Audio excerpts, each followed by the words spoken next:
Hey everyone, let me give you an overview on how to use this. I'll make myself smaller and go to the corner here so you don't have to look at me there. And there's nothing revolutionary about what I'm going to go through right now, but I do believe we have removed a ton of fluff out there. And I think there are a ton of really great expense sheets out there, or cash flow planners, if you will. Not a ton focused just on retirement planning, but I have removed, along with our team here, a ton of fluff from this so that you only have to fill in the parts that are necessary. So what I want you to do is focus on it a little bit differently than a traditional planner where you plug in your income and then your expenses and see what's left over. We just want to start with what expenses are there going to be in retirement. And if you've gone through our process already and you're a current client, you're already aware of this. We often explain that retirement smile analogy. If you want to retire early, you tend to have more time, energy, and health. You spend a little bit more. Maybe it comes back down. Maybe there's some frowns and smiles along the way. Then maybe it shoots back up when there's charitable giving, or you know what, we have more than we thought. Let's spend more. There's just more stuff that you can spend on at that point.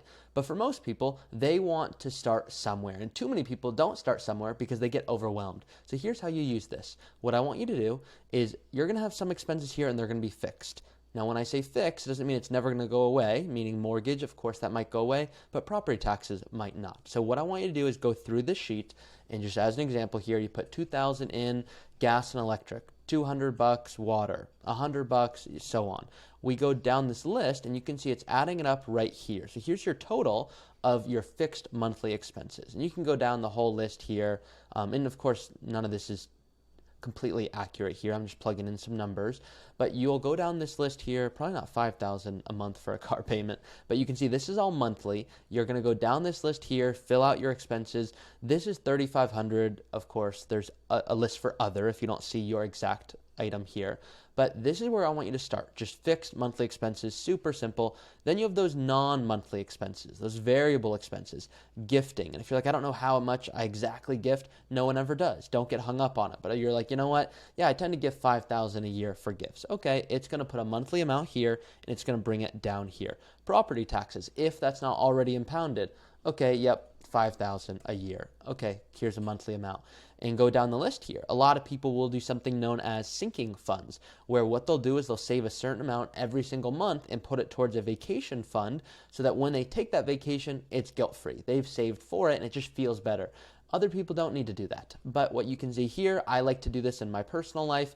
I like to spend, let's say, $10,000 a year on vacations. Great, $833 a month. It brings down the list here. So then we go all the way to the bottom, and you can see it's adding them up together. The $3,500 plus the $1,666.67. Then you have your non-fixed monthly expenses. So the non-monthly expenses, this is things like gifts that you're giving, Christmas time, property taxes, life insurance. Then we go to the non-fixed monthly expenses. These are things that they are not like groceries. It's not going to be exact, but you're going to have them every month. Maybe it's $1,000. Maybe gas is $200. You can fill this in as you see fit. And then discretionary expenses. This is those true variable expenses. Some people like to go, what about, my spouse? Do we do this separately? Do we do this together?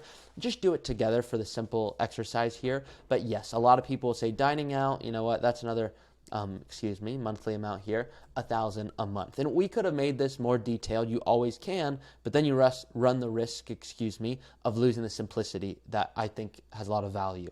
So you go down the list here and you can see, okay, $7,300 a month. That's what we need to spend between dining out. You can see entertainment. We want to spend $500, and that would be as a couple.